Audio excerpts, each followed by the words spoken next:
इस वक्त मैं बीआरटी रेड लाइन के दो बड़े अंडरपास पर आपको लेकर जा रहा हूं।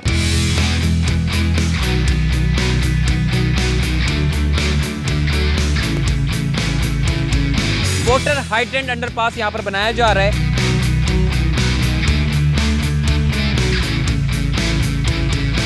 इसके मुख्तलिफ रूट पर जो है वो ड्रेनेज की लाइनें तब्दील की जा रही हैं, सेवरेज की लाइनें तब्दील की जा रही हैं और एक बड़ा रूट निकाला जा रहा है। इंशाल्लाह फ्यूचर में आप कराची देखेंगे, नक्शा ही चेंज हो जाएगा जब रेल लाइन चलेगी।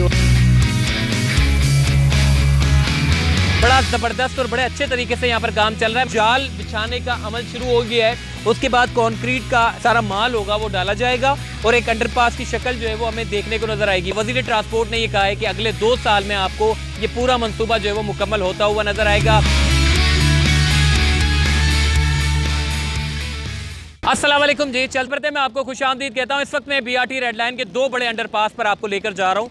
पहला अंडरपास जहाँ पर मैं मौजूद हूँ, रेस कोर्स के बिल्कुल साथ ही वाटर हाइड्रेंट अंडरपास यहाँ पर बनाया जा रहा है। इस अंडरपास को बहुत पहले खोदा गया था लेकिन उस पर पानी आ गया। आपको पता है 2020 और 2022 की बारिशों में पानी इतना है कि ज़ेरे ज़मीन पानी, थोड़ी सी खुदाई करो पानी निकल आता है। तो यहाँ पर भी ऐसा ही हुआ।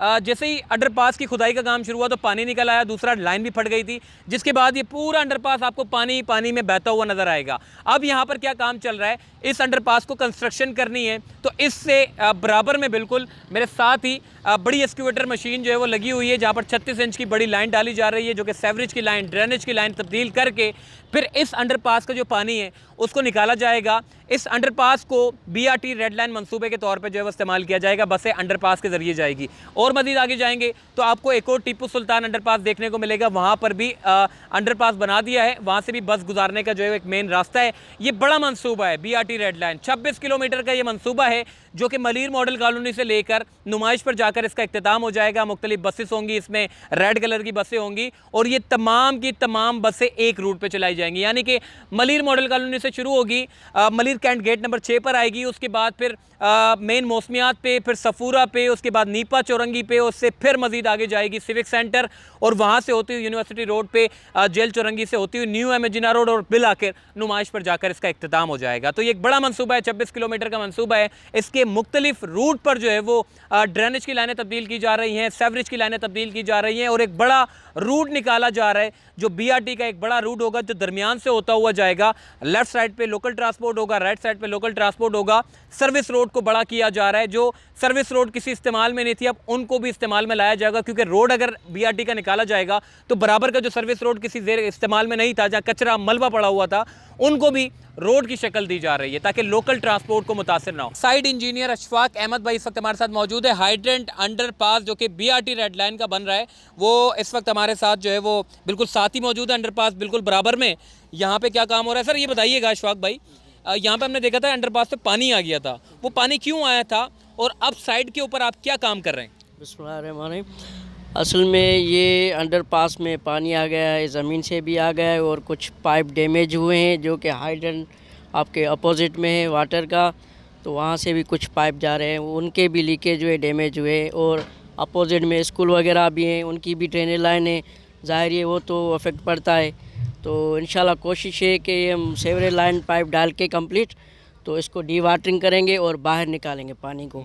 ये 36 इंच की आरसीसी सेवरेज लाइन हम डाल रहे हैं, ये CP 6 तक कंटोनमेंट एरिया की गेट तक जाएगी इंशाल्लाह। तो तकरीबन 200 मीटर हम लाइन डाल चुके हैं, बाकी रिमेन है, इंशाल्लाह 10-15 दिन में 20 दिन में कंप्लीट हो जाएगी। अशफाक भाई, टीपू ये जो हाइड्रेंट अंडर पास जो आप बना रहे हैं ये तो कंप्लीट हो जाएगा, टीपू सुल्तान के बारे में भी अपडेट कीजिएगा। सर वहाँ पे भी तेज़ काम चल रहा है, तकरीबन 50% में भी अबो हो गया होगा काम। तो उधर भी हमारे इंजीनियर्स मौजूद है, दिन रात काम चल रहा है। सिंध गवर्नमेंट की मेहरबानी है, ADB वालों की मेहरबानी है जिन्होंने ये बजट रिलीज़ किए। तो इंशाल्लाह फ्यूचर में आप कराची देखेंगे, नक्शा ही चेंज हो जाएगा जब रेल लाइन चलेगी और कुछ और भी लाइन्स आ रही है, ब्लू लाइन्स आ रही है, ग्रीन लाइन ऑलरेडी चल रही है और येलो लाइन भी आ रही है। तो इंशाल्लाह फ्यूचर में कराची का अच्छा ही होगा। अशफाक भाई, अंडरपास के बारे में बात करूंगा। वैसे कराची में जब भी बारिश होती है सारे अंडरपास भर जाते हैं, ये अंडरपास कुछ अलग किस्म का बनाने जा रहे हैं, ये भी भरा हुआ होगा? नहीं, इंशाल्लाह बिल्कुल ये अलग ही है। इसको डी वाटरिंग अंडर से साइडों से हम ड्रेनेज देंगे, जो रीवाटरिंग करके बाहर पाइप से इनको पानी निकालेंगे इंशाल्लाह। ऐसा बरसात में कोई सीन नहीं होगा जो दूसरे अंडरपास बने हुए ये ऐसा बने, इंशाल्लाह ऐसा नहीं होगा। ठीक हो गया जी। अशफाक भाई इस वक्त हमारे साथ मौजूद थे। आइए मैं आपको लेके जाता हूँ टीपू सुल्तान अंडरपास पे, वहाँ क्या काम हो रहा है वहाँ आपको बताते हैं।